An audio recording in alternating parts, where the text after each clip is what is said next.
Sa ngala ng Ama, at ng Anak, at ng Espiritu Santo. Amen. Pinakamamaalang Diyos, aming Yahweh El Shaddai, kapuri-puri ka at kahanga-hanga.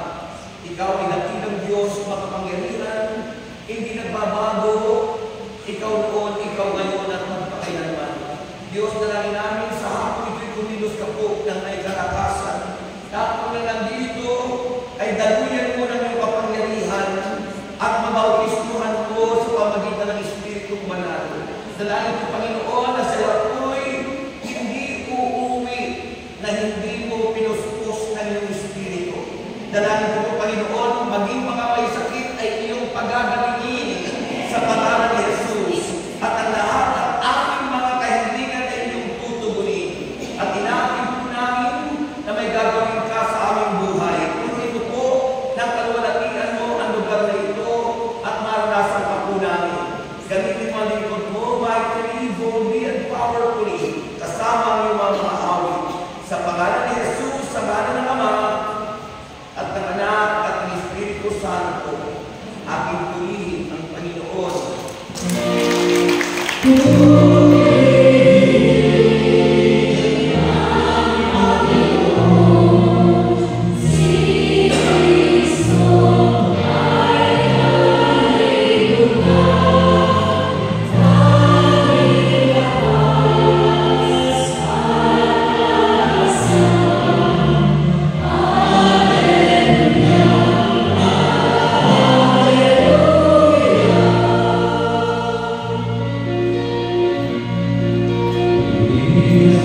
sinabi ng Biblia, ang mga tao hindi nagtataglay ng Espiritu Santo para sa kanilang kahakalan ng ginagawa natin.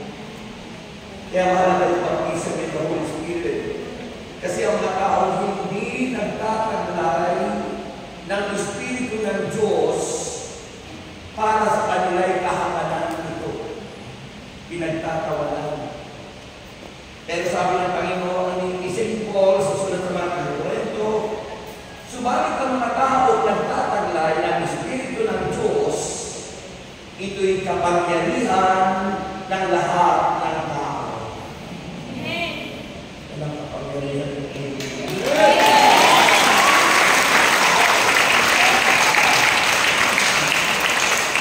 The Holy Spirit is our power. Amen. Bago po tayo magpatuloy, tayo po yung mga prayer request. Meron ba kayong prayer request?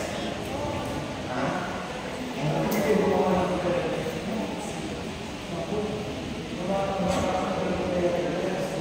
Taas po ang inyong mga prayer request.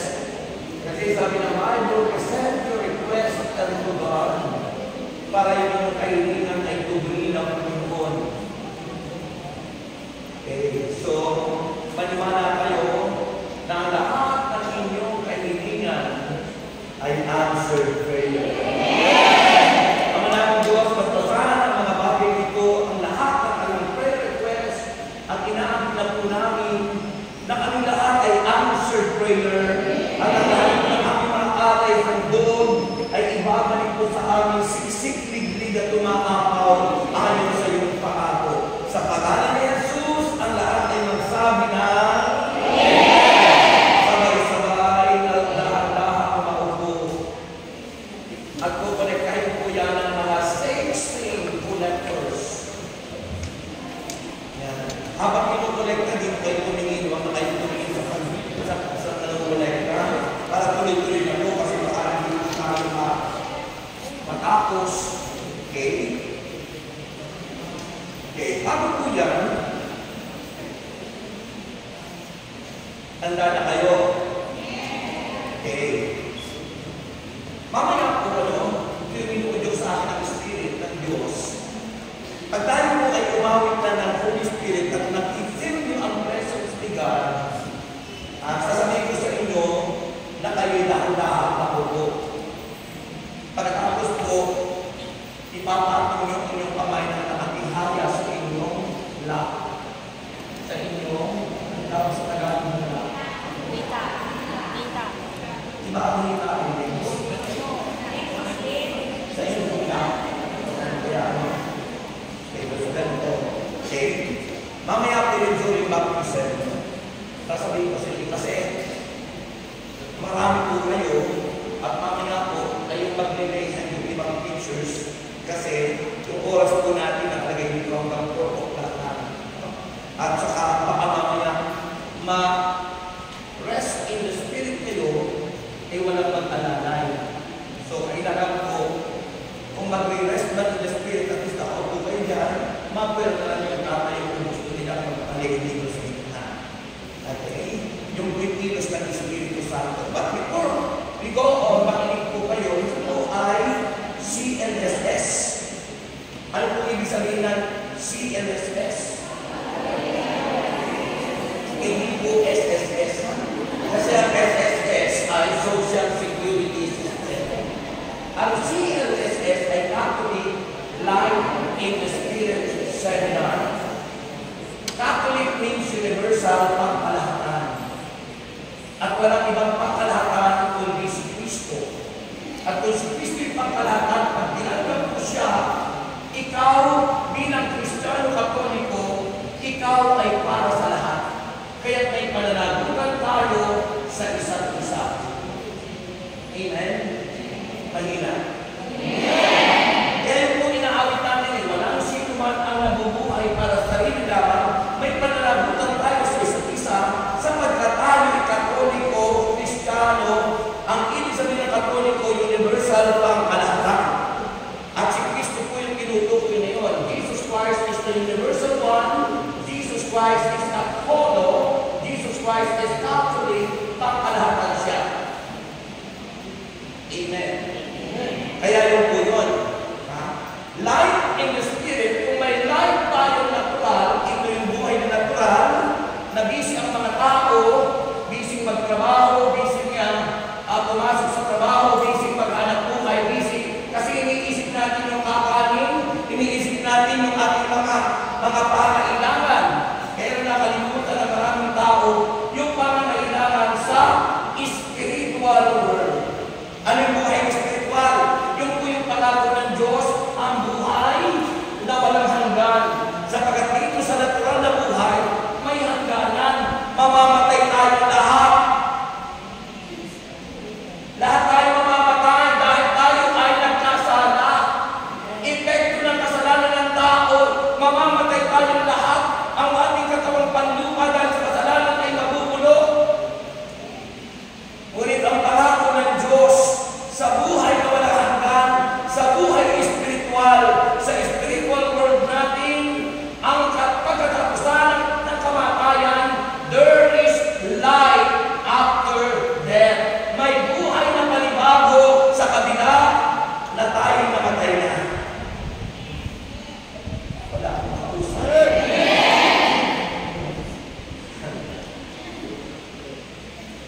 At ang buhay mo, itong katawang ito, papalitan. Yung nabubulok, papalitan ng hindi nabubulok.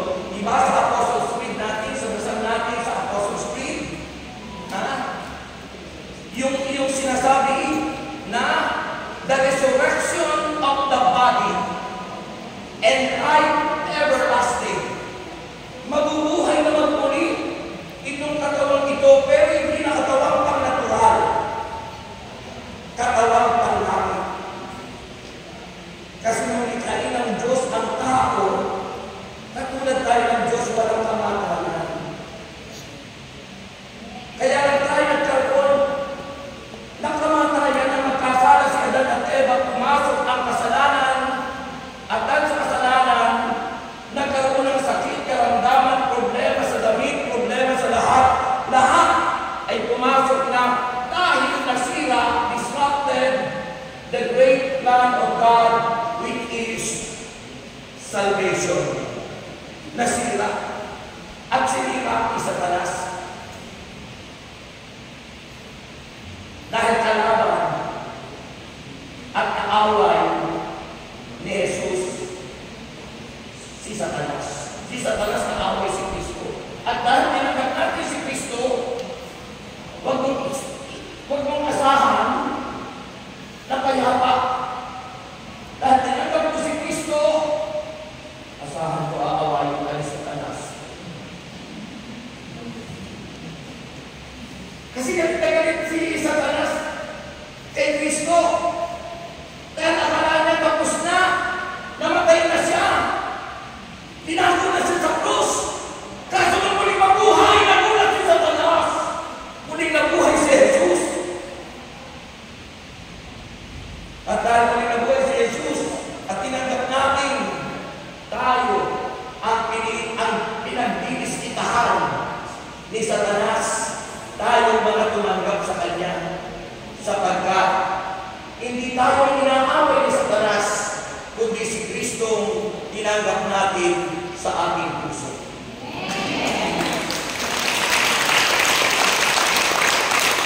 Pero kung natatakot, pagkawain na. Baka mamaya matakot kayo, sabi mo, ay hindi ko natatanggapin si Kristo, awain pala ako ni Satanas. May pangako ang Diyos. 1 John 4:4. Sabi ng unang sulat ni San Juan, Kabanata 4, Talata 4. Higit na makapangyarihan si Kristo na tinanggap natin kaysa Satanas na nasa sanlibutan. Purihin ang Panginoon. Ibig sabihin nun, hindi dapat tayo natakot dahil tayo natin magtatagumpay dahil kay Kristo. Greater is Jesus who is in us than he Satan who is in the world. Kaya pag si Kristo yung nasa sa iyo, pasado kayo lahat sa examination nyo.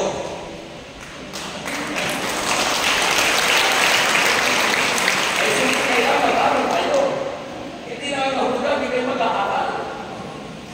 Umasa kayo kay Kristo.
Bago tayo nilakhang tao ng Diyos, inihanda muna ng Diyos ang lahat ng ating kailangan. Tubig, oxygen, lahat-lahat. Bago nilikha ang tao, ni-prepare ni God ang lahat ng ating kailangan. Isda, halaman, lahat-lahat. Pagkatapos sa nilikha ang tao, sapat ng pagmasdan at maniwala kayo kay Diyos kapag pinagmasdan mo lang yan na bakit gumagalaw ang mga dahon sapagkat may hangin. Kung walang hangin, tayo mamamatay. Kung walang oxygen, pag nagkasakit ka, sa ospital may bayad ng oxygen. Kung ang Diyos na lumikha nito, nilagyan tayo ng sukatan sa bawat hininga, baon na tayo sa utang.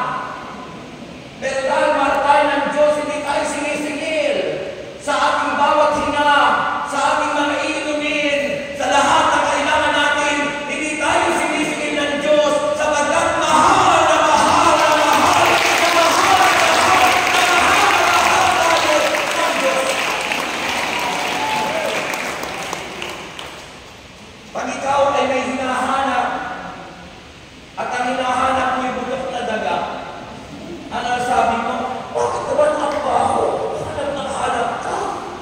Yung mata mo, kadikit ng ilong, nagtukmang-tukma. Pero kung ang Diyos ay hindi mapagmahal at ang mata mo'y nandito ang isa'y nandito, ang hirap yata ng tumingin. But because God's love us so much, He created us perfect, katulad ang kawangis ng Diyos. Sabi ng Bible, pag hinitin natin ang ating sarili, we are the God's image. Amen. Kawangis tayo ng Diyos. Amen. O isipin niya, perfecto. Ay kung yung labasan ng dumi ay dito nilagay, ay ang pangit ka tanong, kumakain ka na, doon kumalabay niya. God is a loving God because God created us perfect. Diba? Doon mo makikita na ang Diyos ay mapagmahal at ang bunga ng pag-ibig ng Diyos sa kabila na tayo ng mas nagkasala. Ha? Sa kabila na tayo ng kasalanan. Pero iniligtas niya tayo. Ang bunga ng pag-ibig ng Diyos binigay niya si Kristo. Ang pag-ibig ng Ama sa atin, He gave His only begotten Son, John chapter 3, verse 16. Sabi ron, for God so loved the world, that He gave His only begotten Son, that whosoever believe on Him should not perish, but have an everlasting life. Pangako yun. It is a gift. If it is a gift, you need to receive it. Kailangan tanggapin natin. Sabi kung hindi mo tatanggapin, ikaw ang mawawala. Pag hindi mo tatanggapin, hindi tayo maliligtas sapagkat na kay Kristo lang ang kaligtasan at walang ibang kapal. Kung ikaw ay isipin natin sa kaligtasan natin lahat. Gawa Kabanata 4, talata 12. Acts chapter 4, verse 12. Na kay Kristo lang ang kaligtasan. Wala po sa isang tao ang sasabing para kayo maligtas, ako ang last na tender na sa inyo para kayo makapasok sa langit. Hindi yan tayo alam na. Alam niyo ba naman? Nabasa niyo tayo sa social media o sa news para tayo maligtas lahat. Siya ang nagtatago ngayon, siya daw ang Peter na para tayo maligtas at siya lang ang makapagbibigay ng kaligtasan natin. That's a false prophet. That is a wrong. That is not the truth. Because the truth is Jesus Christ of Nazareth. The truth is Jesus. The truth and the life is Jesus.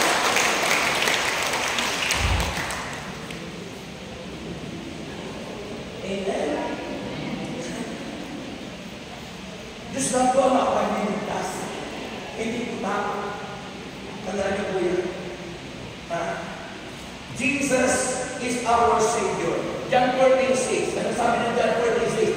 Ako ang daan, ako ang katotohanan, ako ang buhay. Kahit makasalanan tayo, may buhay tayo na nangangahulugan ang Diyos ay hindi po siya makasarili. Ang Diyos mahal niya kahit makasalanan ka sapagkat binigay niya sa iyo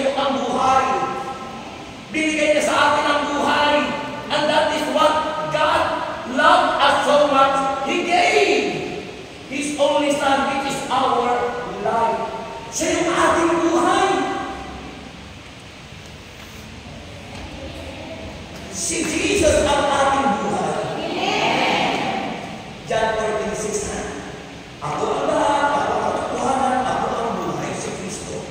Walang makakatutong sa Ama, kay El Shaddai sa langit, kundi sa pamamagitan ko, sabi ni Jesus. Walang makapapasok sa langit kapag pinireject ng tao si Kristo. Yung mga nagre-reject, yung mga tao ayaw kay Kristo, silang lahat ay mapapahiya on the last days. Bakit? Sabi na Philippians chapter 2. Inaawit natin yun, di ba? Philippians chapter 2. Mula po sa verse 1 at following verse, every knee shall bow. Every, lahat ng tuhod. Every knee shall bow. Every tongue confess that Jesus Christ is Lord. Walang hindi magsasabi na si Kristo'y Panginoon. Pagdating ng huling panahon, lahat, maging Muslim, maging Krista, maging Muslim, tao, ay magsasabi, si Kristo ang Panginoon at Diyos. Ay ipagpasalamat po natin sapagkat kayo pala tayo lumulog na tayo kay Kristo.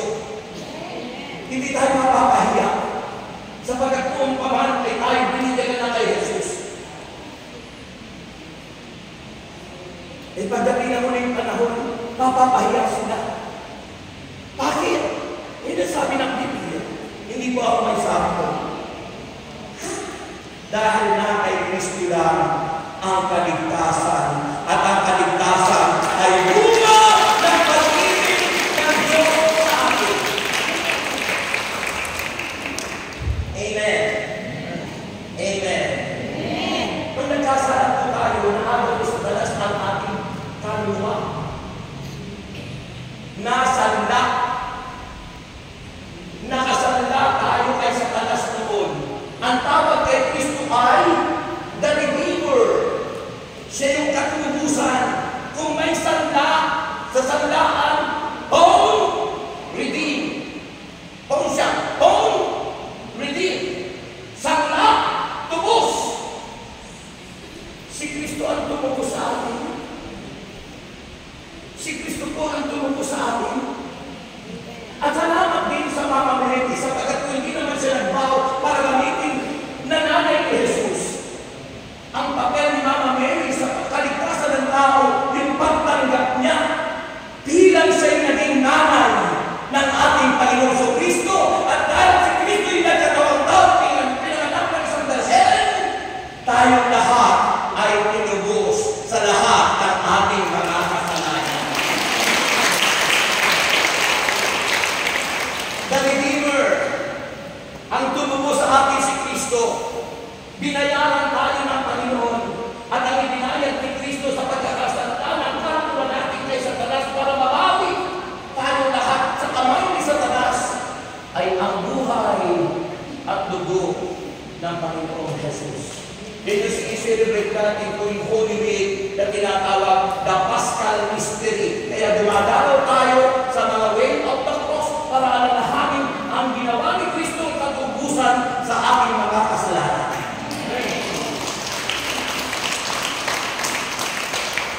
Kung hindi ko malakpat, hindi walang malaman. Amen. At sabi ko, nung tayo tubusin, tayo'y justified. Ang ibig sabihin ko ng justified, justification, pagpapawalang sala, sabi ron, after that Jesus Christ redeemed us, tinubos tayong lahat, we all justified. Tayong lahat ay pinawalang sala ng Diyos sa pamamagitan ng pagsampalataya kay Kristo at pagtanggap kay Kristo. Kaya ang pangako niya ay buhay na walang hanggan sa lahat ng ating mananalig na pagsampalataya kay Jesus. Amen. Yung po, tandaan ko yung mga salitang yun. Salvation, kaligtasan, redemption, si Kristo ang Redeemer. Siya po ang katubusan, at justification, pagpapalansala, lahat tayo'y napawalansala. are all justified. Pinawalang sana sa pamamagitan ng pagsampalataya, pagtanggap kay Kristo bilang iyong Panginoon, tagapagligtas at Diyos ng ating buhay. Ang hina.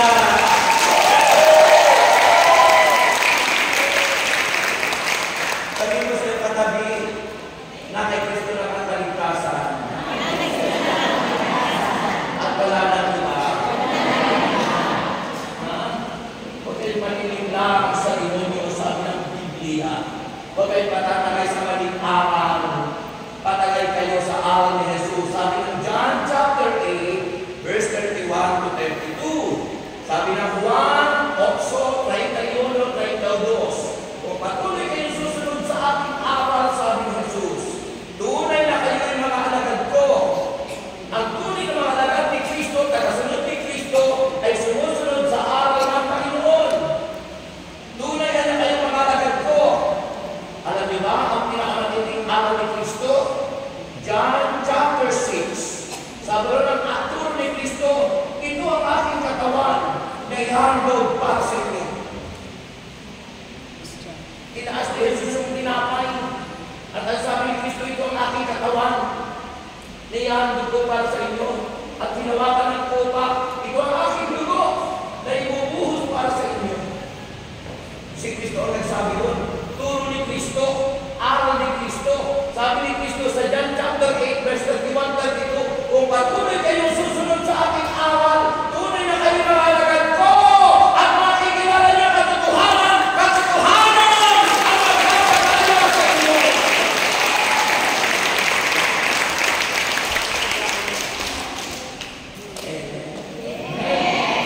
Kaya ako nagsisimba, tumatanggap niya kasi ako'y tagasunod at alagad ni Kristo. Yun daw yung tunay na alagad ni Kristo, sumusunod sa aral ni Kristo. Kaya mahalaga yun. Nung narinig ng mga tagasunod ni Kristo, ilang mga alagad. John chapter 6, verse 66. Silang lahat ay tumalikod at iniwan si Kristo sapagkat hindi na matanggap ang aral ng Panginoon. John chapter 6, verse 66. 666. Ang ibig sabihin ng 666, mga anti-Christ, mga ayaw tumanggap kay Kristo, kaya tiniwan nila at hindi na nila tinanggap ang aral ng Panginoon patungkol sa katawan at dugo ng Panginoon. Kaya sabi ni Jesus kay San Pedro, ano Pedro, aalis ka rin ba? Iiwanan mo rin ba ako? Basahin niyo yun, John chapter 6, verse 66. Ano ang sabi na ni San Pedro? Panginoon, kanino pa kami pupunta? Nasa sayo ang buhay dahil ikaw ang nagbibigay buhay sa amin. Kanino pa tayo pupunta? Kung sinabi rin ito, ako ang daan, ako ang katotohanan, ako ang buhay. Pag umalis ka kay Kristo, patay ka. Wala kang buhay. Amen? Sino ang pag-ibig ng Diyos, niligtas tayo at kaligtasan at ang buhay mo, bagong buhay. Kung may bagong buhay ka na, kung dating bakla ka, kayo hindi na, bagong buhay ka na. Kung dating tumuloy ka, hindi na, di bagong buhay ka na. Kung dating nasinggero ka, dati may piso ka, hindi na dahil kay Kristo nakipag-isa ka, si Kristo ang kikilos sa iyo at magkakaroon ka ng bagong buhay, sapagkat ang bagong buhay natin ay si Jesus Kristo na kumikilos sa atin.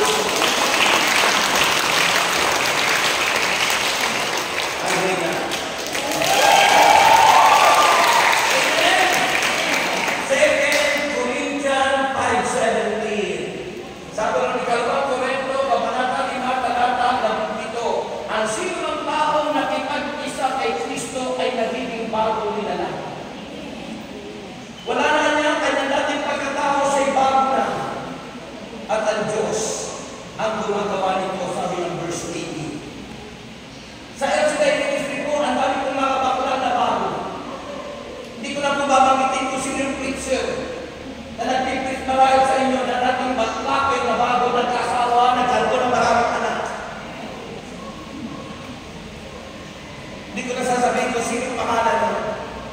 Pero huwag yung isipin ako yun, hindi ako yun. Ulitin naman.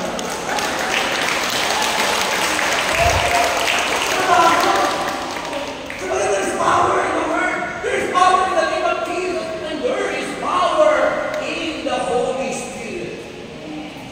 Amen. Marami nagbabago.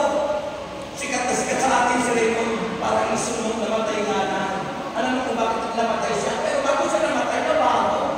Naging lalaki. Pero bakit po siya namatay? Because of the effect nung kanyang iniinom na magagamot. Pag umiinom na magagamot, parang lumang umambok yung ganito. Maging ano yung mga muscle, mawala. May effect. Siyempre may side effect ang mga gamot na yun. At dahil doon, nagkasugat-sugat ang katawan. At dahil sa nagkasugat, ikinamatay niya yun. Pero ang pinakamasarap yung pagtanggap niya kay Kristo. At dahil sa pagtanggap niya kay Kristo, ang kanyang kaluluwa ay iniligtas ng Panginoon.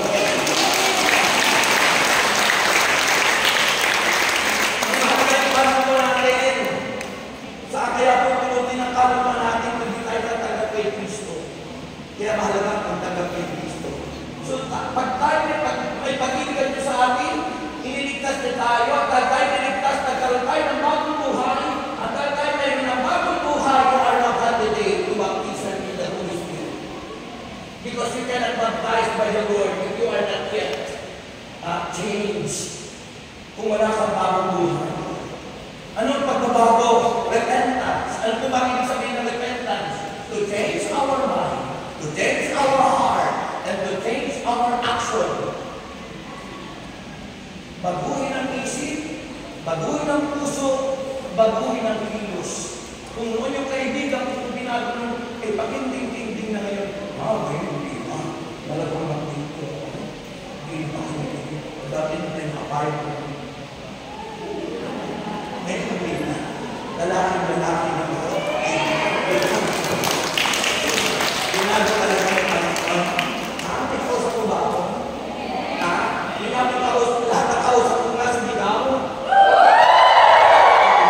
So, all of us now are qualified to the baptism of the Holy Spirit.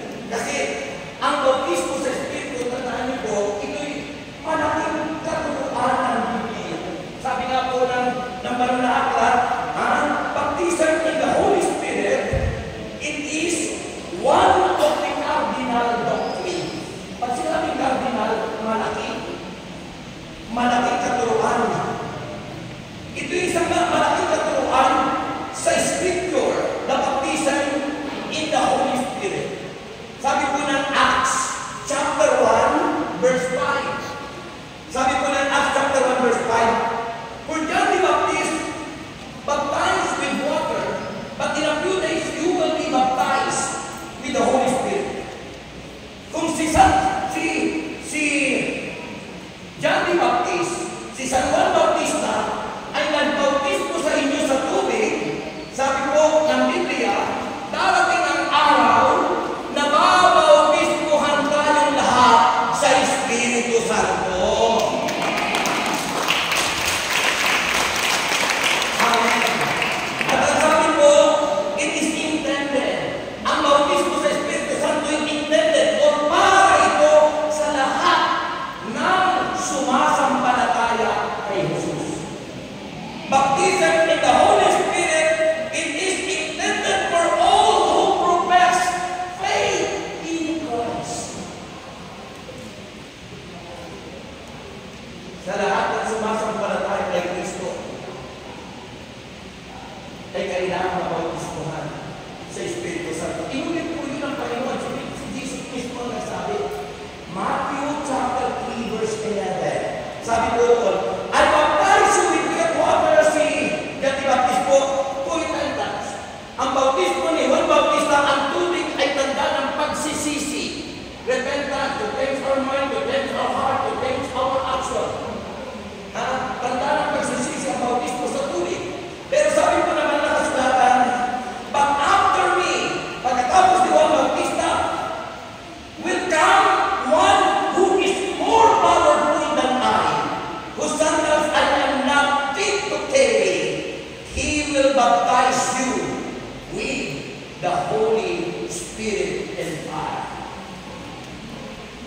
babautismuhan daw tayo sa Espiritu Santo. Biblikal po yun. Amen. Ang bautismo sa Espiritu Santo, makinig kayo, the baptism in the Holy Spirit, it means to be filled. Yung punuin tayo ng Espiritu ng Diyos. Alam niyo po ba, mga kapatid, makinig kayo dito at tingin, kami na po yung kwentahin, nakulit sa inyo. Dito muna kayo tumingin. Alam niyo po ba, kapag po hindi tayo baptized ng Holy Spirit, wala tayong magagawa. Ha? At sasabihin ko sa inyo, if we are not yet baptized with the Holy Spirit, napakapapangit natin. At if we are not yet baptized with the Holy Spirit, napakapapangit natin lahat. But because all of us was baptized by the Holy Spirit, ito'y renewal lamang, tayo lahat ay naging kawamis ng Diyos.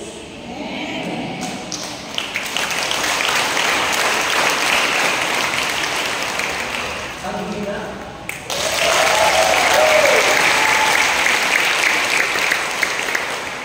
sabi ko, ang bautismo sa Espiritu Santo yung tayo punuin, full life. Punuin ng kanyang presensya, ng kanyang Espiritu. Kapag ang Holy Spirit ang pumuspos at pinuno tayo, sabi nga, your life will never be the same again. Yung buhay mo hindi na magiging tulad ng dati mong buhay na makakala tumama, hindi na yun. Iba na yung sisigaw mo. At hindi na kayo mangungupit, at hindi na kayo magkukuli ko pag nag-i-exam. Hindi na kayo mangungupya sa inyong katabi, mga kabataan. Sapagkat tinigyan ko sa inyo, ako po, nag-graduate sa College of Divine Wisdom, pinaghawakan ko yung pinigod ng Diyos. Yung iba nangungupya, pero ako'y never na nangungupya.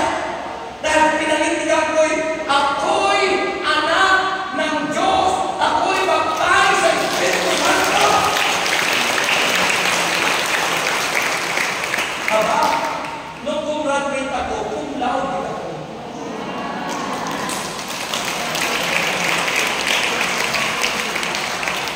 At alam nyo, nung graduate ako, senior citizen ako. Kasi graduate ako noong 2019. Anong edad ko na ako? Ang edad ngayon ay magsi-69 na. Pero natupad ang pangarap ko sa buhay. Hindi nangupya, hindi nagkubiko.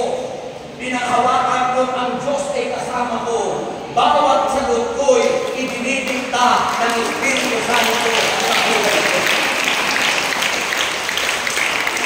Kaya ako na ngayon mga kabataan, huwag kayong mangungubiko, huwag kayong mangungupya sa katabi nyo, panghawakan nyo, 1+1 equals 3, ibig sabihin, kasama natin ang Diyos! Kasama natin ang Diyos!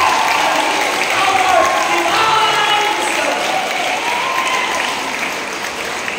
Amen!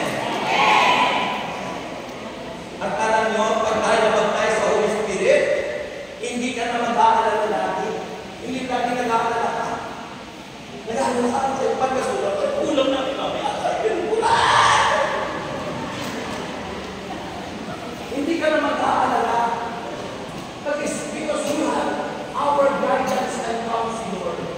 Meron ka ng gabay, may patnubay ka, may magtuturo sa'yo, may magpapaalaala sa'yo. Kung mali yung ginagawa mo, ipaalala sa'yo ng Espiritu Santo kung ano ang dapat at tama natin gagawin. Yan ang kalagahan ng bautismo sa Espiritu Santo.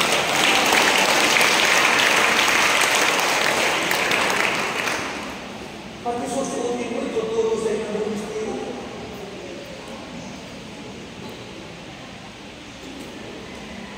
Ito, ang dasal ko nito, maging mga kumlaw dito lahat.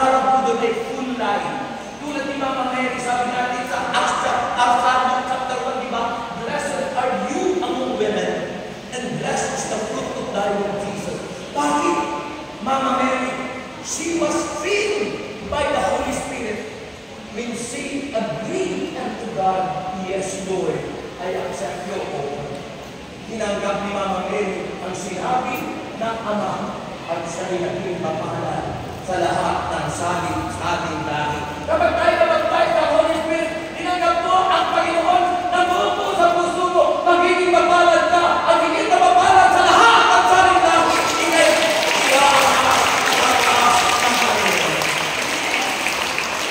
Amen? Ang hina. Amen? At magiging iba ang pagsamba mo sa Diyos. Napansin ko kanina yung paring yung asthmatic talaga. Yung paring lalaki ng our partner, pinapalaas ko sa atin ang kamay. Yung mga hindi charismatic, pagkagalita kapag gumanon. Ang gusto ng mga hindi charismatic na kaganon, ang tawag ko ay mga conservative. Yung mga katolikong conservative, bawal mag-ingay, bawal pumalaka, bawal sumigaw ng pakuni. Pero pag charismatic, tulad ng Paris Priest yung kanina, iba, siya ba'y nagsasabi, taas mo yung kamay, pero yung iba,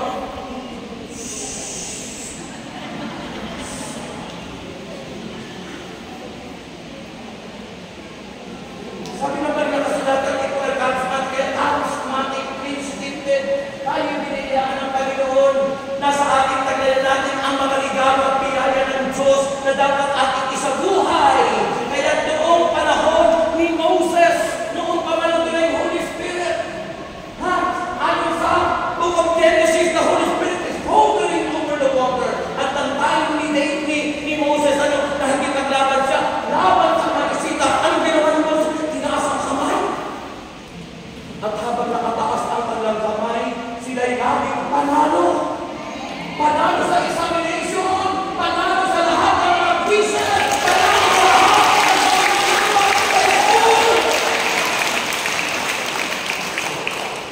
at dahil napansin ng mga kasamahan ang ginawa ni Joshua, inalaban ng malaking bato ang kamay ni Moses para hindi ibaba, kasi kapag nabababag ng ang hawig, natatalo sila at nananalig ang mga Amalekita laban sa mga Israelita, sila Israelita. Alam mo ang ginawa ni Joshua, yung alalay ni Moses, pinalaban ang malaking bato, symbolizing Jesus Christ, the rock of our salvation. At nang nakakalat na natiling nakataas ang kamay ni Moses. Wala ko nakikita nagtataas ang kamay. Nakataas ang kamay ni Moses. Alam mo, nanalo silang lahat. Ang mga Israelita ay nanalo laban sa mga Amalekita. At ganyan ang buhay natin. Tayo mananalo laban kay Satanas! We will conquer! Amen! Sabi ng mga kasulatan, labanan mo ang demonyo, labanan mo kayo.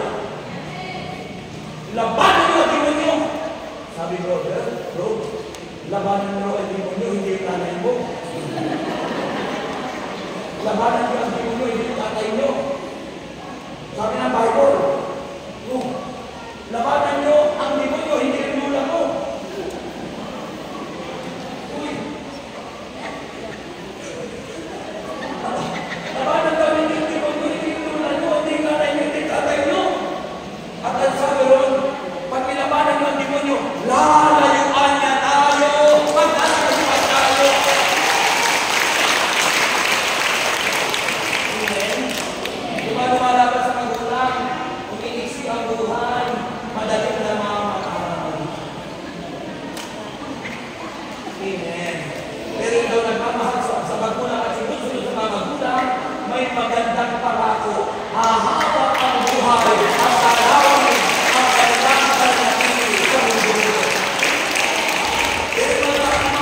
dahil wala ng oras, ito na lang sasabihin ko sa inyo. Sabi ng Acts chapter 1 verse 8, at tatanggap kayo ng kapangyarihan pag bumaba sa inyo ang Espiritu Santo. At kayo lahat ay magiging mga saksi ko.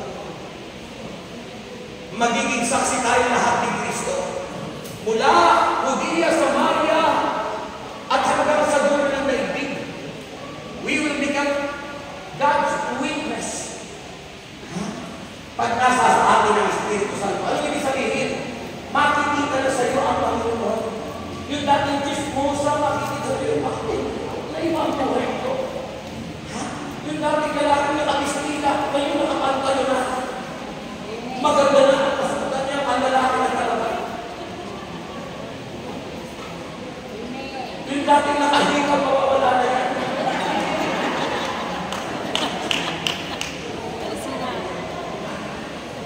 Diba?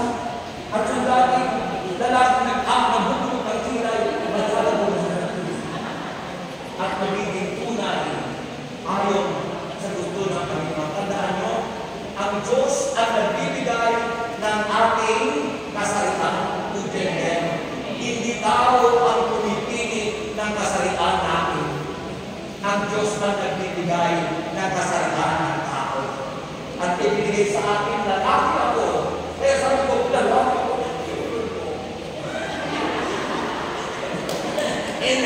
Amen po ba? Dahil ang Diyos ang nagbibigay sa atin ng ating kasarian. Kaya ikaw ay babae, magpakababae ka. Kung lalaki ka, magpakalalaki ka. Sapagkat walang nilikha ang Diyos na alanganin, walang nilikha ang Diyos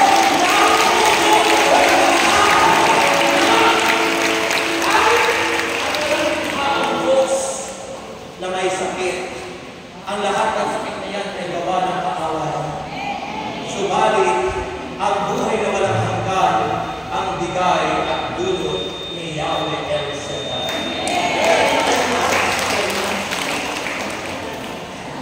Tayo na po. Lagi po ang inyong kamay, mataas na mataas. Gusto niyo bang mapuspos ng Espiritu? Huwag niyo po iisipin ang mga nasa tayo.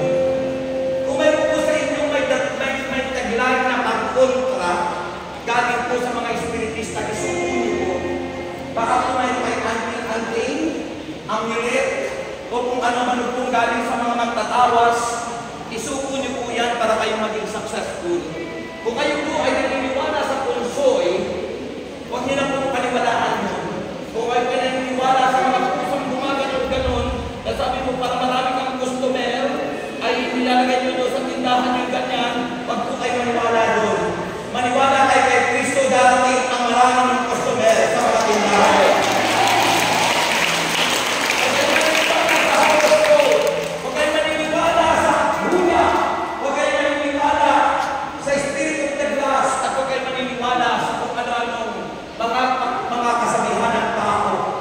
Maniwala kayo sa salita ng Diyos, maniwala kayo kay Kristo, maniwala kayong kasama natin ang Panginoon. Aking mga kamay, let us surrender our lives unto God. Isuko natin sa Panginoon ang ating buhay. That all together to come unto Jesus.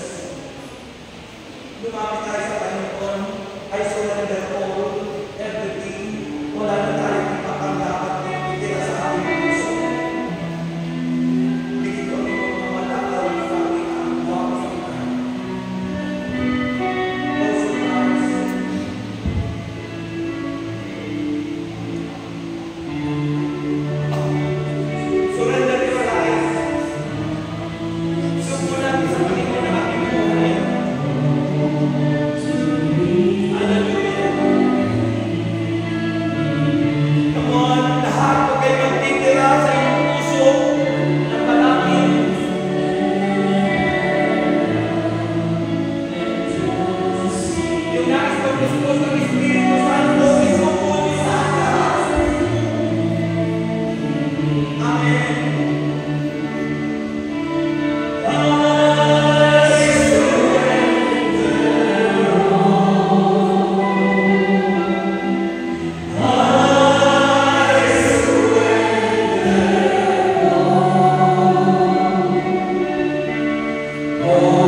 ay akin at ako ay sa'yo.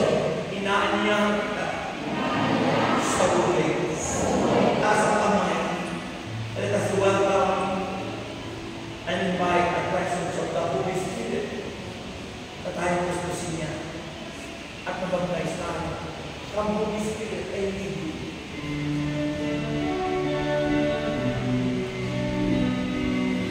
It's not the time of baptism, and the baptizer is Jesus.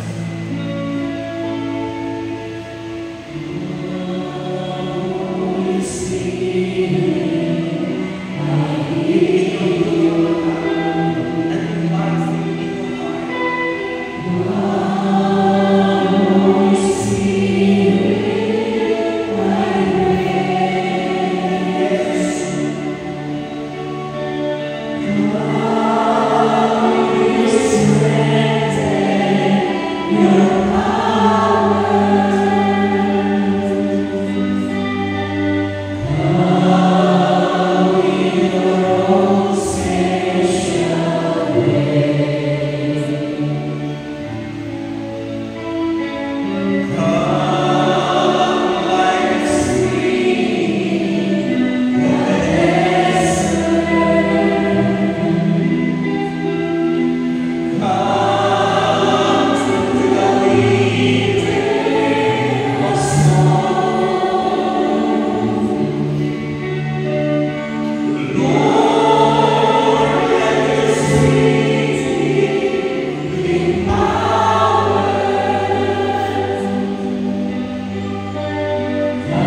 nagtitiwala kami sa iyo, Panginoon, na kami pag-aari mo na at hindi na kami po pwede pang maagaw pa ni Satanas sa piling mo, Panginoon. Kaya inamin mo naman tinideklara that I am victorious. I am victorious sa mo. I am more than conqueror. No one can defeat me. Because Jesus Christ is in me.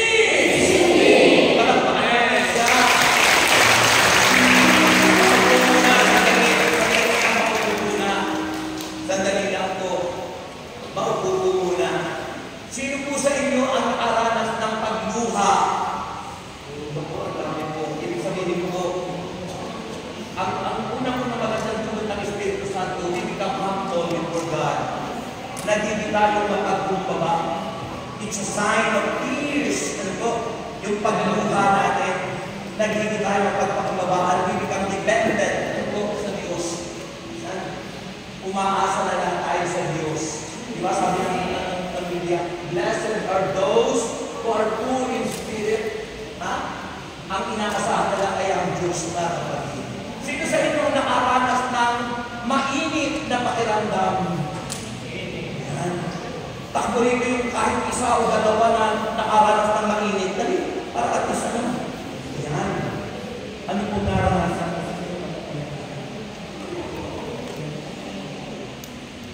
Anong naranasan mo?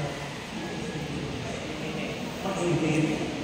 Ibig sabihin na puspos talaga ng Espiritu Santo. Pinagpalang ako at asahan ko na ang Diyos gagawin kayo. Pangako ng Diyos, you will become successful and prosperous ng kapatid. Taas po ang kamay nyo. Taas po ang kamay nyo. Close your eyes. And Father, I pray, Lord God, ang mga kanyan in the name of Jesus. Touch siya kapasabi. Hallelujah. Okay, sino pa? Yung nakaranas ng po niya. Ano nakaranas?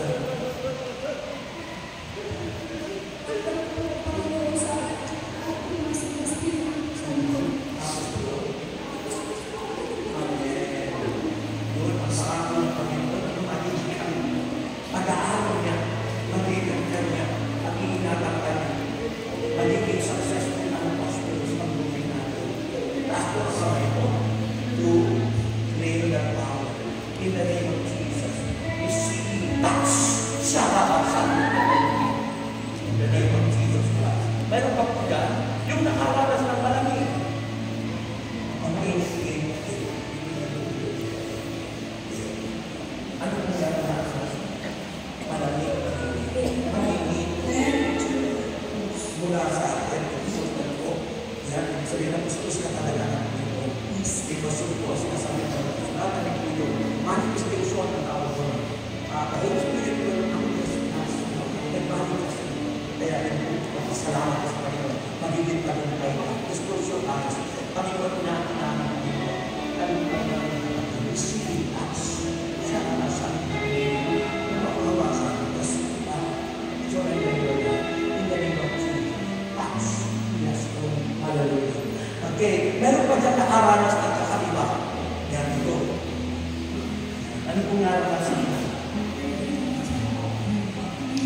Namimili. Ibig sabihin talaga, very powerful ang God, very powerful ang Holy Spirit. We are limited at ang Diyos ang pinaka-powerful kaya nahihinig po kayo. Ibig sabihin, wala, iba, asahan ng tao. Just raise up your hands, close your eyes, tagumpay ka na sa mga mo. Pinagaya ka mag-isip ka ng laman, at magiging tagumpay ka. Receive, touch, siya ang asahan ng hallelujah. Hallelujah. Sino pa sa kabataan na nagkakasa? Meron kayo ng mission. Wala ka ng mission. Kabalo. Kalaman. Angel. Kabalo. Panigit. Ano na mission?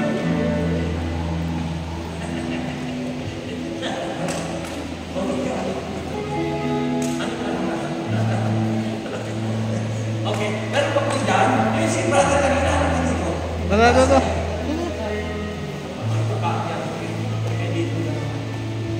Dito ka sa pamilya. Dito muna. Ano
Meron pa dyan? Wala na.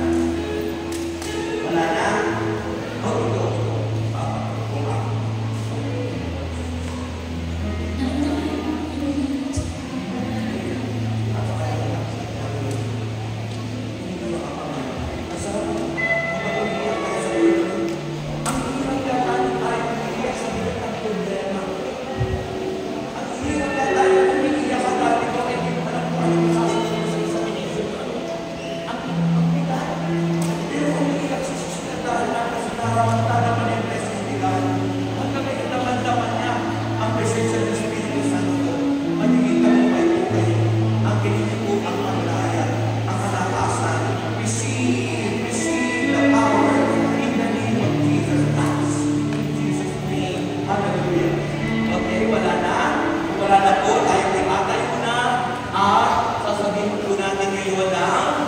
Pasasalamat. Let us give thanks with a grateful heart. Pasalamatan natin yung ang biyaya, ang bonus nyo. Ini-encourage ko po yung mga magulang, ini-announce ko po sa inyo, tumatanggap po ng scholarship na po ang CDW. Pwede po tayo magkanon, sinabi ko sa mga teachers, yung mag-first year college. Yan, kung mayroon po kayo 70% na scholar, kapatid, first year college, 3 kurso po ang pamimilian, AB Evangelization, Bachelor of Arts, Education, at saka Mass Communication. So, i-ano niyo po, kung sino po yung mga picture natin dito, para po, kung sino gusto mag